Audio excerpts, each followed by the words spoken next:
ಭೂಮಿ ಆಕಾಶವನ್ನು ಸರ್ವಲೋಕವನ್ನು ಉಂಟು ಮಾಡಿರುವಂಥ ಪ್ರಿಯ ಪರಲೋಕದಲ್ಲಿರುವಂಥ ತಂದೆಯ ದೇವರೇ, ನಿಮ್ಮ ಶ್ರೇಷ್ಠವಾದಂಥ ನಾಮಕ್ಕೆ, ನಿಮ್ಮ ಉನ್ನತವಾದಂಥ ನಾಮಕ್ಕೆ ವಂದನೆಗಳು, ಸ್ತೋತ್ರಗಳನ್ನು ಚೆಲ್ಲಿಸ್ತಾ ಇದ್ದೀನಿ ತಂದೆ.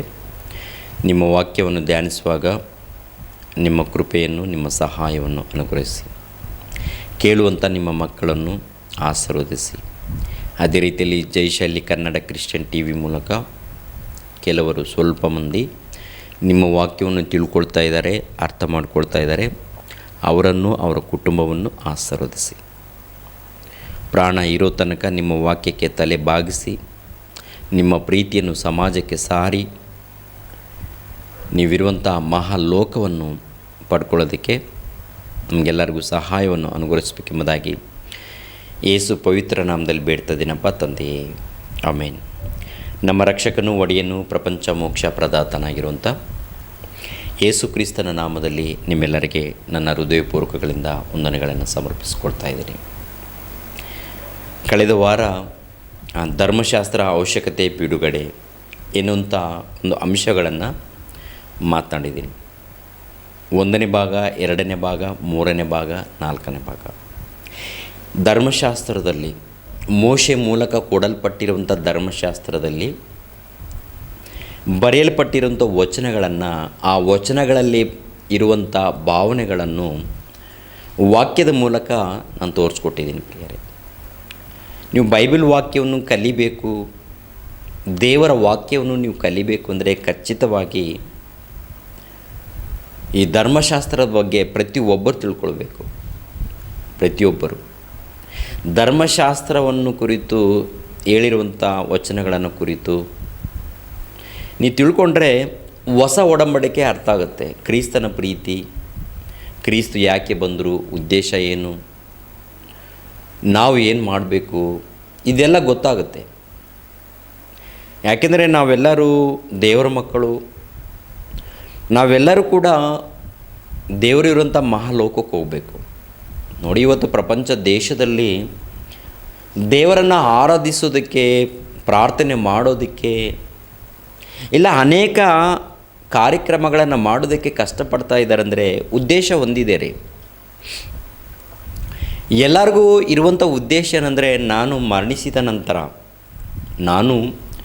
ಮರಣಿಸಿದ ನಂತರ ದೇವರು ಇರುವಂಥ ಮಹಾಲೋಕಕ್ಕೆ ಹೋಗಬೇಕು ಅಂತ. ಹೌದಲ್ವ ರೀ? ಎಲ್ಲರಿಗೂ ಇರುವಂಥದ್ದು ನಿರೀಕ್ಷಣೆ ಒಂದೇ, ನಾವು ದೇವರು ಇರುವಂಥ ಮಹಾಲೋಕವನ್ನು ಪಡ್ಕೋಬೇಕು ಅಂತ. ಮತ್ತು ದೇವರು ಇರುವಂಥ ಮಹಾಲೋಕವನ್ನು ಪಡಿಬೇಕಾದರೆ ಏನು ಮಾಡಬೇಕು, ಬೈಬಲನ್ನು ಯಾವ ರೀತಿ ಓದಬೇಕು, ಏನು ಕೆಲಸ ಮಾಡಬೇಕು ಗೊತ್ತಿರಬೇಕಲ್ವಾ? ಅದಕ್ಕೆ ಬೈಬಲನ್ನು ಪರಿಶೋಧನೆ ಮಾಡಿ, ವಾಕ್ಯವನ್ನು ಪರಿಶೋಧನೆ ಮಾಡಿ ಆ ವಾಕ್ಯಗಳನ್ನು ನಿಮಗೆ ತಿಳಿಸ್ತಾ ಇದ್ದೀವಿ ಪ್ರಿಯರೇ. ಆದ್ದರಿಂದ ನೀವು ಪ್ರತಿಯೊಂದು ವಿಡಿಯೋವನ್ನು, ಪ್ರತಿಯೊಂದು ವಾಕ್ಯಗಳನ್ನು ನೀವು ಆಲೋಚನೆ ಮಾಡಿ. ವಿಡಿಯೋವನ್ನು ನೋಡುವಾಗ ಈ ನೋಡುವಂಥ ಸಂದರ್ಭದಲ್ಲಿ ವಚನಗಳನ್ನು, ಕೆಲವು ಮಾತುಗಳನ್ನು ನೀವು ಬರ್ಕೊಂಡ್ರೆ ಆನಂತರ ನೀವು ಕೂಡ ನಿಮ್ಮ ಸಭೆಯಲ್ಲಿ ಮಾತನಾಡೋದಕ್ಕೆ ಅಥವಾ ನಿಮ್ಮ ಗ್ರಾಮದಲ್ಲಿ ಹೇಳೋದಕ್ಕೆ ಅವಕಾಶ ಇರುತ್ತೆ. ತಂದೆಯಾದ ದೇವರು ತನ್ನ ಮಕ್ಕಳ ಮೂಲಕ ತಿಳಿಸ್ತಾ ಇದ್ದಾನೆ. ಆದ್ದರಿಂದ ನಾವೆಲ್ಲರೂ ತಿಳಿದುಕೊಂಡು ದೇವರ ಪ್ರೀತಿಯನ್ನು ಸಮಾಜಕ್ಕೆ ಸಾರೋಣ. ನೋಡಿ, ವಿಮೋಚನೆ ಕಾಂಡ 20ನೇ ಅಧ್ಯಾಯ, ವಿಮೋಚನೆ ಕಾಂಡ 20ನೇ ಅಧ್ಯಾಯ 12ನೇ ವಚನದಿಂದ, ನಿನ್ನ ತಂದೆ ತಾಯಿಗಳನ್ನು ಸನ್ಮಾನಿಸಬೇಕು, ಸನ್ಮಾನಿಸಿದರೆ ನಿನ್ನ ದೇವರಾದ ಯೆಹೋವನು ನಿನಗೆ ಅನುಗ್ರಹಿಸುವ ದೇಶದಲ್ಲಿ ನೀನು ಬಹುಕಾಲ ಇರುವಿ. ನರಹತ್ಯೆ ಮಾಡಬಾರದು, ವ್ಯಭಿಚಾರ ಮಾಡಬಾರದು, ಕದಿಯಬಾರದು, ಮತ್ತೊಬ್ಬನ ಮೇಲೆ ಸುಳ್ಳು ಸಾಕ್ಷಿ ಹೇಳಬಾರದು, ಮತ್ತೊಬ್ಬನ ಮನೆಯನ್ನು ಆಶಿಸಬಾರದು, ಮತ್ತೊಬ್ಬನ ಹೆಂಡತಿ, ಗಂಡಾಳು, ಹೆಣ್ಣಾಳು, ಎತ್ತು, ಕತ್ತೆ ಮುಂತಾದ ಯಾವುದನ್ನು ಆಶಿಸಬಾರದು ಅಂತ. ಈ ವಚನಗಳಲ್ಲಿ 12ನೇ ವಚನ, 13ನೇ ವಚನ ನಾವು ತಿಳ್ಕೊಂಡಿದ್ದೀವಿ. ಕಳೆದ ಶುಕ್ರವಾರ ಇದೊಂದು ಧರ್ಮಶಾಸ್ತ್ರ ಅವಶ್ಯಕತೆ, ಅದರ ಬಿಡುಗಡೆ 4ನೇ ಭಾಗವನ್ನು ಅಪ್ಲೋಡ್ ಮಾಡಿದ್ದೀವಿ ಯೂಟ್ಯೂಬಲ್ಲಿ. 4ನೇ ಭಾಗವನ್ನು ಅದರಲ್ಲಿ ನರಹತ್ಯೆ ಮಾಡಕೂಡದು ಅಂತ ಹೇಳಿರುವಂಥ ವಚನದಲ್ಲಿರುವಂಥ ಉದ್ದೇಶವನ್ನು ವಾಕ್ಯದ ಮೂಲಕ ತಿಳಿಸ್ಕೊಟ್ಟಿದ್ದೀನಿ. ತಂದೆಯಾದ ದೇವರು ನರಹತ್ಯೆ ಮಾಡಕೂಡದು ಅಂತ ಹೇಳಿದ್ದಾನೆ. ನರಹತ್ಯೆ ಮಾಡಿದವರನ್ನು ಅಂಥವರನ್ನು ಕಠಿಣವಾಗಿ ಸಾಯಿಸ್ತೀರಿ ಅಂತಂದು ತಂದೆಯಾದ ದೇವರು ಹೇಳಿರುವಂಥ ವಚನಗಳು ತೋರಿಸ್ಕೊಟ್ಟಿದ್ದೀನಿ. ನರಹತ್ಯೆ ಹೊಸ ಒಡಂಬಡಿಕೆ ಹೋದ ನಂತರ ಹೊಸ ಒಡಂಬಡಿಕೆಯಲ್ಲಿ ನರಹತ್ಯೆ ಯಾವ ರೀತಿ ನಡೆಯುತ್ತೆ ಅಂತಂದರೆ, ನಿನ್ನ ಸಹೋದರನನ್ನು ದೂಷಿಸಿದರೆ ಆಗಲೇ ನೀನು ನರಹತ್ಯೆ ಮಾಡಿದಂತಾಯಿತು ಅಂತ. ನಿನ್ನ ಸಹೋದರನನ್ನು ಹಳೆ ಒಡಂಬಡಿಕೆಯಲ್ಲಿ ನರಹತ್ಯೆ ಮಾಡಿದರೆ ನರಹಂತಕನಾಗ್ತಾನೆ. ಹೊಸ ಒಡಂಬಡಿಕೆಯಲ್ಲಿ ತನ್ನ ಸಹೋದರನನ್ನು ದೂಷಿಸಿದರೆ ದ್ವೇಷಿಸಿದರೆ ನರಹಂತಕನಾಗ್ತಾನಂತೆ. ಹಳೆ ಒಡಂಬಡಿಕೆಯಲ್ಲಿರುವಂಥ ವಚನದಲ್ಲಿರುವಂಥ ಉದ್ದೇಶ ಅದೇ ಪ್ರಕಾರ ಹೊಸ ಒಡಂಬಡಿಕೆಯಲ್ಲಿ ಇರುವಂಥ ಉದ್ದೇಶವನ್ನು ತಿಳಿಸ್ಕೊಟ್ಟಿದ್ದೀನಿ. ಅದು 4ನೇ ಭಾಗದಲ್ಲಿರುತ್ತೆ. ಅನೇಕ ವಿಷಯಗಳು ಅದರಲ್ಲಿ ಹೇಳಿದ್ದೀನಿ. ಇವಾಗ ನೋಡಿ, ವ್ಯಭಿಚಾರ ಮಾಡಕೂಡದು ಅಂತ ಹೇಳಿದ್ದಾನೆ. ವ್ಯಭಿಚಾರ ಮಾಡಕೂಡದು 14ನೇ ವಚನ. ಈ ವ್ಯಭಿಚಾರ ಮಾಡಕೂಡದು ಅಂತ ಹೇಳಿದ್ದಾನೆ ತಂದೆಯಾದ ದೇವರು. ಒಂದು ವೇಳೆ ವ್ಯಭಿಚಾರವನ್ನು ಮಾಡಿದರೆ ಅಂಥವ್ರಿಗೆ ಏನು ಮಾಡಬೇಕು ಅಂತ ಹೇಳಿದ್ದಾನೆಂದರೆ, ಧರ್ಮೋಪದೇಶ ಕಾಂಡ 22ನೇ ಅಧ್ಯಾಯ 22ನೇ ವಚನದಿಂದ, ಯಾವನಾದರೂ ಪರನ ಹೆಂಡತಿಯೊಡನೆ ವ್ಯಭಿಚಾರ ಮಾಡಿದ್ದು ಹೊರಬಿದ್ದರೆ ಆ ಸ್ತ್ರೀ ಪುರುಷರಿಬ್ಬರಿಗೂ ಮರಣ ಶಿಕ್ಷೆಯಾಗಬೇಕು. ಹೀಗೆ ನೀವು ಆ ದುಷ್ಟತ್ವವನ್ನು ಇಸ್ರಾಯೇಲ್ಯರ ಮಧ್ಯದಿಂದ ತೆಗೆದುಹಾಕಬೇಕು. ಒಬ್ಬನಿಗೆ ನಿಶ್ಚಿತಳಾದ ಹೆಣ್ಣನ್ನು ಯಾವನಾದರೂ ಊರುವರೆಗೆ ಮರಳುಗೊಳಿಸಿ ಸಂಗಮಿಸಿದರೆ ನೀವು ಅವರಿಬ್ಬರನ್ನು ಊರು ಬಾಗಿಲಿನ ಹೊರಕ್ಕೆ ತರಿಸಿ ಕಲ್ಲೆಸೆದು ಕೊಲ್ಲಬೇಕು. ಏನ್ರಿ, ಒಂದು ವೇಳೆ ವ್ಯಭಿಚಾರ ನಡೆದಾಗ, ಸ್ತ್ರೀ ಪುರುಷರ ಮಧ್ಯದಲ್ಲಿ ನಡೆದಾಗ ಅಂಥವರನ್ನು ಕಲ್ಲೆಸೆದು ಕೊಂದಾಕ್ರಿ. ಇನ್ನು ಕೆಲವರಿಗೆ ನಿಶ್ಚಿತಾರ್ಥವಾಗಿರುತ್ತೆ, ಕೆಲವರು ಕನ್ಯೆಯರಿಗೆ ನಿಶ್ಚಿತಾರ್ಥವಾಗಿರುತ್ತೆ. ಅಂಥವ್ರನ್ನ ಯಾರಾದರೂ ಕೆಡಿಸಿದರೆ ಅವರಿಬ್ಬರನ್ನು ಸಾಯಿಸ್ತಾರೆ. ಯಾಕೆಂದರೆ ಆ ಹುಡುಗಿಯನ್ನು ಕೂಡ ಯಾಕೆ ಸಾಯಿಸ್ಬೇಕಂದ್ರೆ, ಆ ಹುಡುಗಿ ಕಾಪಾಡ್ರಿ ಎಂದು ಕೂಗಬೇಕಂತೆ. ಒಂದು ವೇಳೆ ಕೂಗದೆ ಅಡ್ಜಸ್ಟ್ ಆಗಿದ್ದಾಳಂದರೆ ಅಂಥವಳನ್ನು ಸಾಯಿಸ್ರಿ ಅಂತ. ಅಡ್ಜಸ್ಟ್ ಆಗದೆ ಕಾಪಾಡ್ರಿ ಅಂತ ಕೂಗಾಡಿದರೆ ಆ ಹುಡುಗಿಯನ್ನು ಮಾತ್ರ ಕಾಪಾಡಬೇಕು, ಅವನನ್ನು ಸಾಯಿಸಬೇಕು. ಈ ರೀತಿ ಧರ್ಮಶಾಸ್ತ್ರದಲ್ಲಿ ಕಾನೂನಿದೆ ರೀ. ಹಳೆ ಒಡಂಬಡಿಕೆಯಲ್ಲಿ ಅವ್ರ ಮಧ್ಯದಲ್ಲಿ ವ್ಯಭಿಚಾರ ನಡೆದಾಗ ಖಂಡಿತವಾಗಿ ಅವರನ್ನು ಕಲ್ಲೆಸೆದು ಕೊಂದಾಕ್ರಿ ಅಂತ ಹೇಳಿದ್ದಾನೆ. ಕಲ್ಲೆಸೆದು ಇನ್ನು ಕೊಂದಾಕ್ರಿ, ಇನ್ನು ಕೆಲವು ಕಡೆ ಸುಟ್ಟಾಕ್ರಿ ಅಂತ ಕೂಡ ಇರ್ತಾರೆ. ಈ ವ್ಯಭಿಚಾರ ಎನ್ನುವಂಥದ್ದು ಪ್ರಿಯರೇ ನೋಡುವಾಗ ಕೆಲವು ವಿಧವಾದಂಥ ರೀತಿಯಲ್ಲಿ ನಡೀತಾ ಇರುತ್ತೆ. ಒಂದು ಸ್ತ್ರೀ ಪುರುಷರ ಮಧ್ಯದಲ್ಲಿ ನಡೆಯುವಂಥದ್ದು, ಇನ್ನೊಂದು ರೀತಿಯಲ್ಲಿ ಪುರುಷರ ಮಧ್ಯದಲ್ಲಿ ವ್ಯಭಿಚಾರ ನಡೆಯುವಂಥದ್ದು, ಸ್ತ್ರೀಯರ ಮಧ್ಯದಲ್ಲಿ ವ್ಯಭಿಚಾರ ನಡೆಯುವಂಥದ್ದು ಇದೆ ರೀ. ಸ್ತ್ರೀಯರ ಮಧ್ಯದಲ್ಲಿ ವ್ಯಭಿಚಾರ, ಪುರುಷರ ಮಧ್ಯದಲ್ಲಿ ವ್ಯಭಿಚಾರ ಏನ್ರಿ. ಇನ್ನು ಅನೇಕ ರೀತಿಯಲ್ಲಿ ವ್ಯಭಿಚಾರವನ್ನು ನಡೀತಾ ಇದೆ. ಇಂಥ ವ್ಯಭಿಚಾರ ನಡೆದಾಗ ಖಂಡಿತವಾಗಿ ಅವರನ್ನು ಕಲ್ಲೆಸೆದು ಕೊಂದಾಕ್ರಿ, ಅವರಿಗೆ ಮರಣ ಶಿಕ್ಷೆಯಾಗಬೇಕು ಎಂದು ಮೋಶೆ ಮೂಲಕ ತಂದೆಯಾದ ದೇವರು ಹೇಳಿದ್ದಾರೆ. ತಂದೆಯಾದ ದೇವರು ಅಂದರೆ ಇವರ ಮಧ್ಯದಲ್ಲಿ ಅಪವಿತ್ರತೆ ನಡೆದಿದೆ. ಅಪವಿತ್ರತೆ ಏನ್ರಿ, ತಂದೆಯಾದ ದೇವರು ಒಂದು ಅನಾದಿ ಕಾಲದಲ್ಲಿ ಒಂದು ಆಲೋಚನೆ ಮಾಡಿದ್ದಾನೆ, ಒಂದು ಉದ್ದೇಶ ಏನದಂತ ನೋಡುವಾಗ ಇಬ್ರಿಯರಿಗೆ ಬರೆದ ಪತ್ರಿಕೆ 13ನೇ ಅಧ್ಯಾಯ 4ನೇ ವಚನದಲ್ಲಿ ಒಂದು ಮಾತಿರುತ್ತೆ ನೋಡಿ. ಇಬ್ರಿಯರಿಗೆ ಬರೆದ ಪತ್ರಿಕೆ 13ನೇ ಅಧ್ಯಾಯ 4ನೇ ವಚನದಲ್ಲಿ ಎಷ್ಟೋ ಸಾರಿ ಈ ಮಾತುಗಳನ್ನು ಓದಿದ್ದೀವಿ, ಮತ್ತೊಂದು ಸಾರಿ ಈ ಮಾತುಗಳನ್ನು ನೋಡೋಣ. 13ನೇ ಅಧ್ಯಾಯ 4ನೇ ವಚನ ಮೇಲ್ಗಡೆಯಿಂದ ಓದೋಣ. 4ನೇ ವಚನದಲ್ಲೇ ಮೇಲ್ಗಡೆ, ದಾಂಪತ್ಯವು ಮಾನ್ಯವಾದದ್ದೆಂದು ಎಲ್ಲರೂ ಎಣಿಸಬೇಕು, ಗಂಡ ಹೆಂಡರ ಸಂಬಂಧವು ನಿಷ್ಕಳಂಕವಾಗಿರಬೇಕು. ಯಾರು ಹೇಳಿದ ಮಾತು? ತಂದೆಯಾದ ದೇವರು ಅಪೋಸ್ತಲನಾಗಿರುವಂಥ ಪೌಲನ ಮೂಲಕ ನುಡಿದಿರುವಂಥ ಮಾತು ಏನ್ರಿ? ದಾಂಪತ್ಯವು ಮಾನ್ಯವಾದದ್ದೆಂದು ಎಣಿಸಬೇಕು. ಗಂಡ ಹೆಂಡರ ಸಂಬಂಧವು ನಿಷ್ಕಳಂಕವಾಗಿರಬೇಕು. ಗಂಡ ಹೆಂಡರ ಸಂಬಂಧವು ನಿಷ್ಕಳಂಕವಾಗಿರಬೇಕು. ಗಂಡ ಹೆಂಡರ ಸಂಬಂಧವು ನಿಷ್ಕಳಂಕವಾಗಿರಬೇಕಂತ ತಂದೆಯಾದ ದೇವರು ಕನಸು ಕಂಡು ಆಲೋಚನೆ ಮಾಡಿ ಸ್ತ್ರೀ ಪುರುಷರನ್ನು ಉಂಟು ಮಾಡಿದ್ರು. ಪರಿಶುದ್ಧರಾಗಿರಬೇಕು, ನೀತಿವಂತರಾಗಿರಬೇಕು, ಭಕ್ತರಾಗಿ ಜೀವಿಸಬೇಕು, ನನ್ನ ಮಕ್ಕಳಾಗಿ ಜೀವಿಸಬೇಕು ಎನ್ನುವಂಥ ಒಳ್ಳೆಯ ಉದ್ದೇಶದಿಂದ ತಂದೆಯಾದ ದೇವರು ಸ್ತ್ರೀ ಪುರುಷರನ್ನು ಉಂಟು ಮಾಡಿ ಅವರನ್ನು ಜೊತೆ ಮಾಡಿದ್ರು. ಭೂಮಿಯ ಮೇಲೆ ಎಷ್ಟೋ ಮಂದಿ ಮಾನವರು ಉಂಟಾದರು. ದೇವರು ಮನುಷ್ಯರ ಮೂಲಕ ಎದುರು ನೋಡುವಂಥದ್ದು ಏನಂತಂದರೆ ಪರಿಶುದ್ಧತೆ. ಮನುಷ್ಯರಲ್ಲಿ ಏನು ಕಾಣಬೇಕಂತ ಎದುರು ನೋಡ್ತಾ ಇದ್ದಾರೆ ಅಂದರೆ ಮನುಷ್ಯರಲ್ಲಿ ಪರಿಶುದ್ಧತೆ. ಗಂಡ ಹೆಂಡತಿರ ಮಧ್ಯದಲ್ಲಿ ಏನಿರಬೇಕಂದ್ರೆ ಪರಿಶುದ್ಧತೆ ಅನ್ನುವಂಥದ್ದು ಇರಬೇಕು. ಪರಿಶುದ್ಧತೆ, ನಿಷ್ಕಳಂಕವಾಗಿರಬೇಕಂತೆ. ಕಳಂಕ ಇರಕೂಡದು, ನಿಷ್ಕಳಂಕವಾಗಿರಬೇಕು.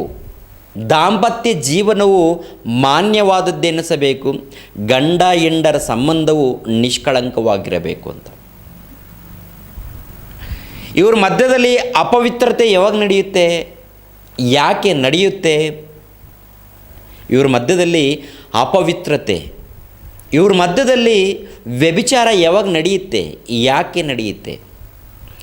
ವ್ಯಭಿಚಾರ ಅಂದರೆ ಸ್ತ್ರೀ ಪುರುಷರ ಮಧ್ಯದಲ್ಲಿ ನಡೆಯುವಂಥದ್ದು. ಸ್ತ್ರೀಯಲ್ಲಿ ನಡೀಬೋದು, ಇಲ್ಲ ಪುರುಷರಲ್ಲಿ ನಡೀಬೋದು. ಪುರುಷರಲ್ಲಿ ನಡೆಯುತ್ತೆ, ಸ್ತ್ರೀಯರಲ್ಲಿ ಕೂಡ ನಡೆಯುತ್ತೆ ವ್ಯಭಿಚಾರ ಎನ್ನುವಂಥದ್ದು. ವ್ಯಭಿಚಾರ ಎನ್ನುವಂಥದ್ದು ಯಾಕೆ ನಡೆದಿದೆ? ಆ ವ್ಯಭಿಚಾರದ ಮೂಲಕ ಅವ್ರಿಗೆ ಸಿಕ್ಕಿರುವಂಥ ಲಾಭ ಏನು? ಏನಿದೆ ಅದರಿಂದ? ಯಾಕೆ ಅವರು ಆ ರೀತಿ ವ್ಯಭಿಚಾರ ಮಾಡೋದಕ್ಕೆ ಇಷ್ಟಪಟ್ಟಿದ್ದಾರೆ ಏನ್ರಿ? ಗಂಡ ಹೆಂಡತಿ ಒಳ್ಳೆ ರೀತಿಯಲ್ಲಿ ಸುಖವಾಗಿ ದಾಂಪತ್ಯ ಜೀವನದಲ್ಲಿ ಇರ್ಬೋದು, ದಾಂಪತ್ಯ ಜೀವನವನ್ನು ನಡೆಸಬಹುದು ಒಳ್ಳೆ ರೀತಿಯಲ್ಲಿ. ಅವರಿಬ್ಬರ ಮಧ್ಯದಲ್ಲಿ ದಾಂಪತ್ಯ ಜೀವನದಲ್ಲಿ ಸುಖ ಇದೆ, ಸಮಾಧಾನ ಇದೆ. ಗಂಡ ಹೆಂಡತಿ ಮಧ್ಯದಲ್ಲಿ ಇದೆ ನೋಡಿ, ಅದು ಸುಖ ಇದೆ, ಸಂತೋಷ ಇದೆ, ಸಮಾಧಾನ ಇದೆ. ಆದರೆ ಈ ಗಂಡ ಹೆಂಡತಿ ಮಧ್ಯದಲ್ಲಿ ಸುಖ, ಸಂತೋಷ, ಸಮಾಧಾನ ಕಳೆದುಕೊಳ್ತಾ ಇದ್ದಾರೆ ಅಂದರೆ ಅವರ ಮಧ್ಯದಲ್ಲಿ ಯಾವನೋ ಒಬ್ಬನು ಎಂಟ್ರಿ ಆಗಿದ್ದಾನೆ. ಇವರ ಮಧ್ಯದಲ್ಲಿ ಒಬ್ಬನು ಎಂಟ್ರಿ ಆಗಿದ್ದಾನೆ ಪ್ರಿಯರೇ. ಈ ಗಂಡ ಹೆಂಡತಿ ಮಧ್ಯದಲ್ಲಿ, ಒಂದು ಕುಟುಂಬ ಮಧ್ಯದಲ್ಲಿ, ಒಂದು ಒಳ್ಳೆ ಕುಟುಂಬ ಮಧ್ಯದಲ್ಲಿ ಇನ್ನೊಬ್ಬನು ಎಂಟ್ರಿ ಆಗಿದ್ದಾನಲ್ಲಿ. ಇನ್ನೊಬ್ಬನು ಬರುವುದರಿಂದ ಇವ್ರ ಮಧ್ಯದಲ್ಲಿ ಏನಾಗಿದೆ ಅಂತ ನೋಡುವಾಗ ಗೊಂದಲ, ಸಮಸ್ಯೆ, ಆ ಕುಟುಂಬಕ್ಕೆ ಸಮಾಧಾನ ಇಲ್ಲದಂಥ ಸ್ಥಿತಿ. ಯಾಕೆ ಆ ಕುಟುಂಬದಲ್ಲಿ ಈ ರೀತಿ ಬಂದಿದೆ ಅಂತ ನೋಡುವಾಗ ಅವರಿಬ್ಬರಲ್ಲಿ ಒಬ್ಬರು ಕೆಟ್ಟೋಗಿದ್ದಾರೆ. ಅವರಿಬ್ಬರಲ್ಲಿ ಗಂಡ ಹೆಂಡತಿ ಮಧ್ಯದಲ್ಲಿ ಇಬ್ಬರಲ್ಲಿ ಒಬ್ಬರು ಕೆಟ್ಟೋಗಿದ್ದಾರೆ. ಇಬ್ಬರಲ್ಲಿ ಇಬ್ಬರು ಕೆಟ್ಟೋಗಿರ್ಬೋದು, ಇಬ್ಬರಲ್ಲಿ ಒಬ್ಬರು ಕೆಟ್ಟೋಗಿರ್ಬೋದು. ಇವರು ಇಬ್ಬರ ಮಧ್ಯದಲ್ಲಿ ಒಂದು ಕೆಟ್ಟ ಕಾರ್ಯಕ್ರಮ ನಡೀತಾ ಇದೆ ಅಂತಂದರೆ ಅವರಿಬ್ಬರು ಒಬ್ರಿಗೊಬ್ಬರು ಅರ್ಥ ಮಾಡಿಕೊಂಡಿಲ್ಲ. ಅರ್ಥ ಮಾಡಿಕೊಳ್ಳದೆ ಅಪಾರ್ಥ ಮಾಡಿಕೊಂಡು ನಾವು ಏನೋ ಪಡ್ಕೋಬೇಕು, ಆನಂದ ಪಡಿಬೇಕು, ಸುಖ ಪಡಬೇಕು, ಆನಂದ ಪಡಬೇಕಂತ ಉದ್ದೇಶದಿಂದ ಹೆಂಡತಿ ಸಹವಾಸ ಸ್ವಲ್ಪ ದೂರ ಮಾಡಿಕೊಂಡು ಇನ್ನೊಬ್ಬರ ಸಹವಾಸವನ್ನು ಮಾಡೋದಕ್ಕೆ ಇಷ್ಟಪಡ್ತಾನೆ. ಅಂದರೆ ಇನ್ನೊಬ್ಬರ ಮಹಿಳೆಯರೊಟ್ಟಿಗೆ ಸಹವಾಸ ಮಾಡೋದಕ್ಕೆ ಸಿದ್ಧನಾಗ್ತಾನೆ. ತನ್ನ ಹೆಂಡತಿಯಲ್ಲಿ ಇರಲಾರ್ದಂಥದ್ದು ಇನ್ನೊಬ್ಬಳಲ್ಲಿ ಏನಿದೆ? ತನ್ನ ಹೆಂಡತಿ ಕರ್ರಗಿರ್ಬೋದು, ಇಲ್ಲ ದಪ್ಪಗಿರ್ಬೋದು, ಇಲ್ಲ ತೆಳ್ಳಗಿರ್ಬೋದು. ತಾನು ಇನ್ನೊಬ್ಬರನ್ನ ಪ್ರೀತಿ ಮಾಡಿರ್ತಾನೆ, ಇನ್ನೊಬ್ಬರನ್ನ ಲವ್ ಮಾಡಿರ್ತಾನೆ. ಆಕೆಯಲ್ಲಿ ಸುಂದರವಾಗಿರ್ಬೋದು, ನೋಡೋದಕ್ಕೆ ಬೆಳ್ಳಗೆ, ನೋಡೋದಕ್ಕೆ ಅಂದವಾಗಿರ್ಬೋದು. ಇವರಿಬ್ಬರನ್ನು ನಿಲ್ಲಿಸಿದರೆ ಪ್ರಿಯರೇ, ಇವರಿಬ್ಬರನ್ನು ನಿಲ್ಲಿಸಿದರೆ ಒಂದು 5 ಕೆ ಜಿ ಇವರು ಕಡಿಮೆ ಇರ್ಬೋದು, 5 ಕೆ ಜಿ ಇವ್ರು ಜಾಸ್ತಿ ಇರ್ಬೋದು. ಅಂದರೆ ಇಲ್ಲಿ ಒಳಗಡೆ ಏನಿದೆ ಅಂತಂದರೆ, ಈ ಚರ್ಮ ತೆಗೆದ್ರೆ ಒಳಗಡೆ ಏನಿರುತ್ತೆ, ಈ ಚರ್ಮ ಎಲ್ಲ ತೆಗೆದ್ರೆ ಒಳಗಡೆ ಏನು, ಮಾಂಸ, ಎಲುಬು, ನರಗಳು. ಈ ಚರ್ಮ ಏನು ಬೆಳ್ಳಗಿರ್ಬೋದು, ಈ ಚರ್ಮ ಮೇಲ್ಗಡೆ ಇರುವಂಥ ಚರ್ಮ ಇದೆಯಲ್ಲ, ಈ ಚರ್ಮ ಬೆಳ್ಳಗಿರ್ಬೋದು, ಕಪ್ಪಗಿರ್ಬೋದು, ಬೆಳ್ಳಗಿರ್ಬೋದು, ಕಪ್ಪಗಿರ್ಬೋದು. ಈ ಚರ್ಮ ತೆಗೆದ್ರೆ ಒಳಗಡೆ ಮಾಂಸ, ಎಲುಬು, ನರಗಳು ಕಂಡುಬರುತ್ತೆ. ಅದು ಎಲ್ಲರಿಗೂ ಒಂದೇ ರೀತಿಯಲ್ಲಿ ಇರುತ್ತಾ? ಎಲ್ಲರಿಗೂ ಒಂದೇ ರೀತಿಯಲ್ಲಿ ಕಂಡುಬರುತ್ತಾ? ಮೇಲ್ಗಡೆ ಮಾತ್ರ, ಈ ಮೇಲ್ಗಡೆ ಇದೆ ನೋಡ್ರಿ, ಬೆಳ್ಳಗಿರೋರು, ಕಪ್ಪಗಿರೋರು ಇರ್ತಾರೆ. ಬೆಳ್ಳಗಿರೋರು, ಕಪ್ಪಗಿರೋರು. ಈ ಬೆಳ್ಳಗಿರೋರು ಚರ್ಮವನ್ನು, ಕಪ್ಪಗಿರುವಂಥ ಚರ್ಮವನ್ನು ತೆಗೆದರೆ ಮೇಲ್ಗಡೆ ಟೋಟಲ್ ಬಾಡಿ ಎಲ್ಲ ತೆಗೆದುಹಾಕಿದರೆ ಆವಾಗ ಒಳಗಡೆ ಏನು ಕಾಣುತ್ತೆ ಹೇಳಿ? ಮಾಂಸ, ಎಲುಬು, ನರಗಳು. ಮಾಂಸ, ಎಲುಬು, ನರಗಳು. ಅಂದರೆ ಬೆಳ್ಳಗಿರುವಂಥ ಮನುಷ್ಯರಲ್ಲಿ, ಮಹಿಳೆಯಲ್ಲಿ ಮಾಂಸ, ಎಲುಬು, ನರ ಇವರಲ್ಲಿ ಇಬ್ಬರಲ್ಲಿ ಸೇಮ್ ಟು ಸೇಮ್ ಕಂಡು ಬರುತ್ತೆ ರೀ. ಒಬ್ಬರಲ್ಲಿ ಏನು ಸ್ವಲ್ಪ ಮಾಂಸ ಜಾಸ್ತಿ ಇರ್ಬೋದು, ಇನ್ನೊಬ್ಬರಲ್ಲಿ ಏನು ಸ್ವಲ್ಪ ಮಾಂಸ ಕಡಿಮೆ ಇರ್ಬೋದು. ಒಬ್ಬರಲ್ಲಿ ಸ್ವಲ್ಪ ಮಾಂಸ ಸ್ವಲ್ಪ ಕಡಿಮೆ ಇರುತ್ತೆ, ಒಂದು 5-6 ಕೆ ಜಿ ತೂಕ ಕಡಿಮೆ ಇರ್ಬೋದು. ಇನ್ನೊಬ್ಬರಲ್ಲಿ ಮಾಂಸ ಜಾಸ್ತಿ ಇರ್ಬೋದು, ಅಂದರೆ ಸ್ವಲ್ಪ ದಪ್ಪಗೆ ಗುಂಡಾಗಿ ಮುದ್ದಾಗಿ ಕಾಣ್ತಾರಲ್ವ, ಅವರಲ್ಲಿ ಒಂದು 5 ಕೆ ಜಿ ಮಾಂಸ ಜಾಸ್ತಿ ಇರ್ಬೋದು, ಇವರಲ್ಲಿ ಸ್ವಲ್ಪ ಮಾಂಸ ಕಡಿಮೆ ಇರ್ಬೋದು, ಅಷ್ಟೇ, ಮತ್ತೇನಿಲ್ಲ. ಆಕಾರ ಸೇಮ್ ಟು ಸೇಮ್ ಆಕಾರ. ಇವರಲ್ಲಿರುವಂಥ ಆಕಾರ, ಇವರಲ್ಲಿರುವಂಥ ಆಕಾರ, ಇವರಲ್ಲಿರುವಂಥ ಆಕಾರ, ಇವರಲ್ಲಿರುವಂಥ ಆಕಾರ, ಇಬ್ಬರಲ್ಲಿರುವಂಥ ಆಕಾರ ಸೇಮ್ ಟು ಸೇಮ್ ಆಕಾರ. ನೋಡೋದಕ್ಕೆ ಇವರು ಕಪ್ಪಗೆ ಕಂಡಿದ್ದಾರೆ, ನೋಡೋದಕ್ಕೆ ಇವರು ಬೆಳ್ಳಗೆ ಕಂಡಿದ್ದಾರೆ. ನೋಡೋದಕ್ಕೆ ಇವರು ಸ್ವಲ್ಪ ತೆಳ್ಳಗಿದ್ದಾರೆ, ನೋಡೋದಕ್ಕೆ ಇವರು ಸ್ವಲ್ಪ ಮುದ್ದಾಗಿದ್ದಾರೆ. ಸ್ವಲ್ಪ ಮುದ್ದಾಗಿದ್ದಾರೆ ಅಂತ ಹೇಳಿ ಹೆಂಡತಿಯನ್ನು ಪಕ್ಕಕ್ಕಿಟ್ಟು ತನ್ನ ಕೋರಿಕೆಯನ್ನು ತೀರಿಸ್ಕೊಳ್ಳೋದಕ್ಕೆ ಇವಳನ್ನು ಪ್ರೀತಿಸಿ ಇವಳನ್ನು ಬಿಟ್ಟಿದ್ದಾನೆ. ಅವಳೊಟ್ಟಿಗೆ ತಿರುಗಾಡ್ತಾ ಇದ್ದಾನೆ. ತಿರುಗಾಡಿ ಆರೋಗ್ಯವನ್ನೆಲ್ಲ ಹಾಳು ಮಾಡಿಕೊಳ್ತಾನೆ. ಕೊನೆಯದಾಗಿ ಮನೆಯಲ್ಲಿ ಹೆಂಡತಿ ಸಮಾಧಾನದಿಂದ ಇಲ್ಲ, ಕುಟುಂಬದಲ್ಲಿ ಯಾರು ಕೂಡ ಸಮಾಧಾನದಿಂದ ಇಲ್ಲ. ಯಾಕೆ? ನೀನು ದಾರಿ ತಪ್ಪಿ ನಡೆಯುತ್ತಾ ಇದ್ದಿದ್ದಕ್ಕೋಸ್ಕರ. ನೀನು ದಾರಿ ತಪ್ಪಿ ನಡೀತಾ ಇದ್ದೀಯಾ, ಇನ್ನೊಬ್ಬರೊಟ್ಟಿಗೆ ಸಂಬಂಧ ಇಟ್ಕೊಂಡಿದ್ದೀಯಾ, ಅಕ್ರಮ ಸಂಬಂಧ. ನಿನ್ನ ಸುಖ ನೀನು ನೋಡ್ಕೊಳ್ತಾ ಇದೆಯಾ, ನಿನ್ನ ಸುಖ, ನಿನ್ನ ಆನಂದ, ನಿನ್ನ ಸಂತೋಷ ನೀನು ನೋಡ್ಕೊಳ್ತಾ ಇದೆಯಾ. ಮನೆಯಲ್ಲಿ ಹೆಂಡತಿ, ಮಕ್ಕಳು, ಅವ್ರು ಏನಾಗಿದ್ದಾರೆ, ಅವ್ರು ಯಾವ ರೀತಿ ಇದ್ದಾರೆ ಎನ್ನುವಂಥ ಚಿಂತೆ ನಿನಗಿಲ್ಲ, ಎನ್ನುವಂಥ ಆಲೋಚನೆ ನಿನಗಿಲ್ಲ. ಮನೆಯಲ್ಲಿ ಹೆಂಡತಿ, ಮಕ್ಕಳು ಊಟ ಮಾಡಿದ್ದಾರೋ ಮಾಡಿಲ್ವೋ, ಸಮಾಧಾನವಾಗಿ ಇದ್ದಾರೋ ಇಲ್ವೋ, ಇಲ್ಲ ರೀ. ಒಟ್ಟಿನಲ್ಲಿ ನಾನು ಸುಖವಾಗಿರಬೇಕು, ನನ್ನ ಕೋರಿಕೆಯನ್ನು ನನ್ನ ಪ್ರಿಯಳ ಮೂಲಕ ತೀರಿಸ್ಕೊಳ್ಬೇಕು, ನನ್ನ ಪ್ರಿಯಳು ಸುಖವಾಗಿದ್ದರೆ ಸಾಕು. ಅದೇ ಪ್ರಕಾರ ಕೆಲವರು ಮಹಿಳೆಯರು ಕೂಡ ಏನು ಮಾಡ್ತಾರೆ ತನ್ನ ಗಂಡನಲ್ಲಿ ಸುಖ ಇಲ್ಲ ಅಂತ ಹೇಳಿ ಇನ್ನೊಬ್ಬರೊಟ್ಟಿಗೆ ಸಂಬಂಧ ಇಟ್ಕೊಳ್ತಾರೆ. ಇವರಲ್ಲಿ ನಡೆಯುವಂಥದ್ದು ಕೂಡ ಇದೆ, ಇವರಲ್ಲಿ ಕೂಡ ನಡೆಯುವಂಥದ್ದಿದೆ. ಒಟ್ಟಲ್ಲಿ ಏನು ಗೊತ್ತಾ, ಅವರಿಬ್ಬರ ಮಧ್ಯದಲ್ಲಿ, ಗಂಡ ಹೆಂಡತಿರ ಮಧ್ಯದಲ್ಲಿ ಸಮಾಧಾನ ಇಲ್ಲದೆ ಹೋದರೆ ಇವರು ಇನ್ನೊಂದು ದಾರಿ ನೋಡ್ಕೊಳ್ತಾರೆ, ಇವರು ಇನ್ನೊಂದು ದಾರಿ ನೋಡ್ಕೊಳ್ತಾರೆ. ಅವರಿಬ್ಬರ ಮಧ್ಯದಲ್ಲಿ ನಡೆಯುವಂಥದ್ದು ಏನಂತಂದರೆ ವ್ಯಭಿಚಾರ. ಅಲ್ಲಿ ಸಿಕ್ಕಿರುವಂಥ ಸುಖ ಕೇವಲ ಸಾಸಿವೆ ಕಾಳಷ್ಟು ಸುಖ. ಆನಂತರ ಅವರು ಪಡುವಂಥ ಗೋಳಾಟ ಇದೆ ನೋಡಿ, ಅವ್ರು ಪಡುವಂಥ ಗೋಳಾಟ, ಆಮೇಲೆ ಅವ್ರು ಪಡುವಂಥ ಗೋಳಾಟ ಇದೆ ನೋಡಿ, ಸಮುದ್ರದ ಮರಳಿನಷ್ಟು ಗೋಳಾಟ ಪಡಬೇಕಾಗುತ್ತೆ. ಸಮುದ್ರದ ಮರಳಿನಷ್ಟು ಗೋಳಾಟವನ್ನು ಪಡಬೇಕಾಗುತ್ತೆ. ಆಮೇಲೆ ಅವರು ದೇವರ ಧರ್ಮವನ್ನು ಬಿಟ್ಟು, ದೇವರ ಉದ್ದೇಶವನ್ನು ಬಿಟ್ಟು, ನಿನ್ನ ಸುಖದಗೋಸ್ಕರ, ಸಂತೋಷದಗೋಸ್ಕರ, ನಿನ್ನ ಕೋರಿಕೆಗಳನ್ನು ತೀರಿಸ್ಕೊಳ್ಳೋದಕ್ಕೋಸ್ಕರ ಒಂದು ವೇಳೆ ಹೆಂಡತಿ ಮಕ್ಕಳನ್ನು ಬಿಟ್ಟು ಇನ್ನೊಬ್ಬರ ಸಹವಾಸವನ್ನು ಮಾಡಿದರೆ ನಿನಗೆ ಸಿಗುವಂಥ ಸುಖ ಕೇವಲ ಸಾಸಿವೆ ಕಾಳಷ್ಟು ಸುಖ. ಸಾಸಿವೆ ಕಾಳು ಗೊತ್ತಲ್ವ? ಈ ಸಾಸಿವೆ ಕಾಳು ಎಷ್ಟು ಚಿಕ್ಕದಿದೆಯೋ ಅಷ್ಟೇ ಸುಖ ಸಿಗುತ್ತೆ. ಅಂದರೆ ನೀನು ನಿನ್ನ ಪ್ರಿಯಳೊಟ್ಟಿಗೆ ಒಂದು 10 ನಿಮಿಷ ಸುಖ ಅನುಭವಿಸ್ಕೊಳ್ಳೋದಕ್ಕೋಸ್ಕರ, 10 ನಿಮಿಷ ಸುಖ ಅನುಭವಿಸೋದಕ್ಕೋಸ್ಕರ ಎಷ್ಟು ಕಷ್ಟಪಟ್ಟಿದೀಯಾ, ಎಷ್ಟು ಶ್ರಮೆ ಪಟ್ಟಿದೀಯಾ, ಎಷ್ಟು ಸಮಯ, ಎಷ್ಟು ಆನಂತರ ನೀನು ಕೇವಲ 10 ನಿಮಿಷ ಸುಖ ಪಡ್ತೀಯ. ಅದೇ ಸಾಸಿವೆ ಕಾಳಷ್ಟು ಸುಖ.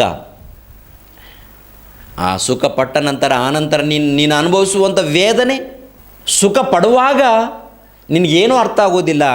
ಆನಂತರ ಆಲೋಚನೆ ಮಾಡಿದ್ರೆ ಒಂದು ಕಡೆ ದೇವರಿಂದ ದೂರ ಆಗಿದ್ದೀಯಾ, ಎರಡನೇದು ಕುಟುಂಬದಲ್ಲಿ ಸಮಾಧಾನ ಇಲ್ಲ, ಮೂರನೇದು ಮನೆಯಲ್ಲಿ ನೆಮ್ಮದಿ ಇಲ್ಲ, ನಾಲ್ಕನೇದು ನಿನ್ನ ಆರೋಗ್ಯ ಕೆಟ್ಟು ಹೋಗಿದೆ, ಐದನೇದು ಸಮಾಜದಲ್ಲಿ ನೆಮ್ಮದಿ ಇಲ್ಲ, ಆರನೇದು ಸತ್ತ ನಂತರ ನರಕಾಗ್ನಿಗೆ ಹೋಗ್ತೀಯ. ನರಕಾಗ್ನಿಗೆ ಹೋದ ನಂತರ ಅಲ್ಲಿ ಪಡುವಂಥ ಒಂದು ವೇದನೆ ಇದೆ ನೋಡು, ಅದು ಎಷ್ಟು ನರಕಾಗ್ನಿಯಲ್ಲಿ ಪಡುವಂಥ ವೇದನೆ ಇದೆಯಲ್ಲ, ಎಷ್ಟು ಗೊತ್ತಾ? ಸಮುದ್ರದ ಮರಳು ಗೊತ್ತಾ? ಸಮುದ್ರದ ಮರಳು. ಆ ಸಮುದ್ರದ ಮರಳನ್ನು ನೋಡಿದರೆ ಲೆಕ್ಕ ಮಾಡೋದಕ್ಕಾಗತ್ತಾ?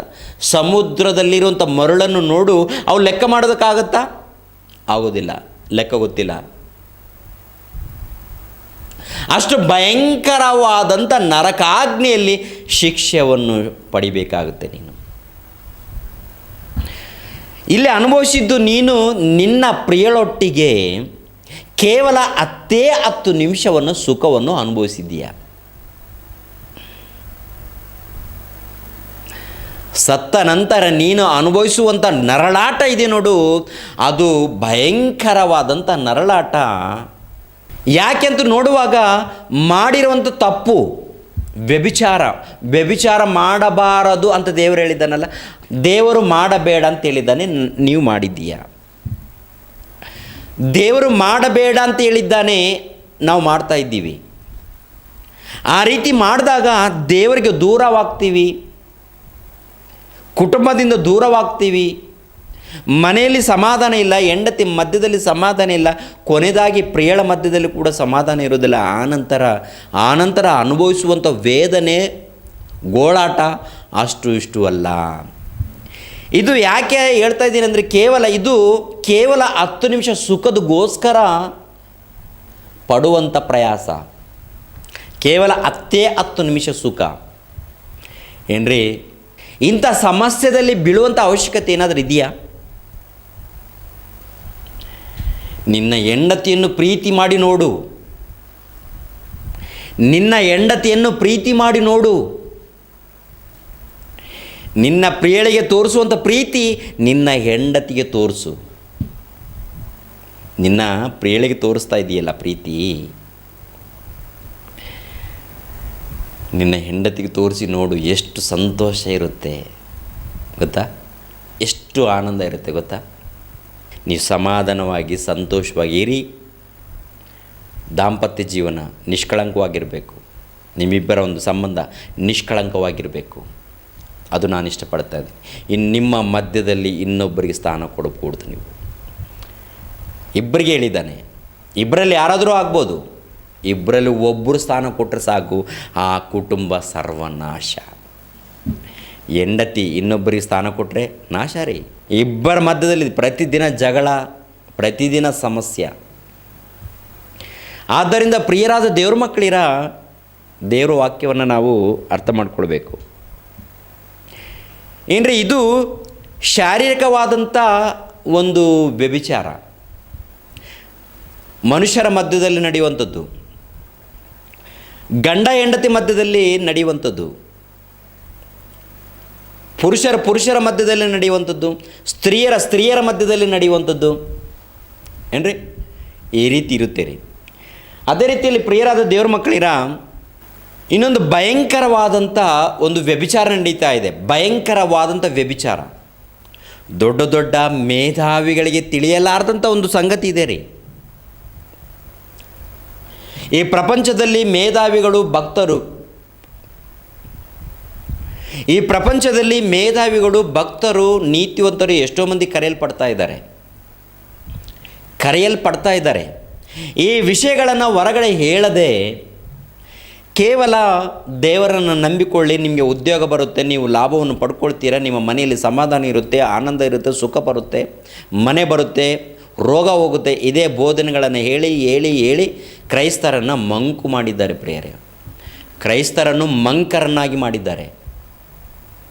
ನೋಡಿ, ಯಾವ ಸಭೆಯಲ್ಲಿ ನೋಡಿ ಇವರು ಮಾತನಾಡೋದು ಬೋಧನೆ ಅಂದರೆ, ನೀವು ಕುಂತಿರುವಾಗಲೂ ನಿಂತಿರುವಾಗಲೂ ಆಶೀರ್ವಾದ, ಮಲಗುವಾಗಲೂ ಆಶೀರ್ವಾದ,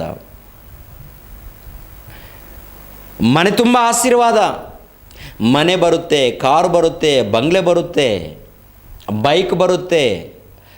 ಏಸಯ್ಯನ ನಂಬ್ಕೊಡ್ರಿ, ಆಶೀರ್ವಾದವೇ ಆಶೀರ್ವಾದ, ರೋಗ ಎಲ್ಲ ಮಾಯವಾಗುತ್ತೆ. ಏನ್ರಿ ಈ ಬೋಧನೆ ಹೇಳಿ ಹೇಳಿ ಹೇಳಿ ಸಭೆಯಲ್ಲಿರುವಂಥ ಎಲ್ಲರನ್ನು ಮಂಕರನ್ನಾಗಿ ಮಾಡಿ ಕೊನೆಗೆ ನರಕಾಗ್ನಿಗೆ ನಡೆಸುವಂಥ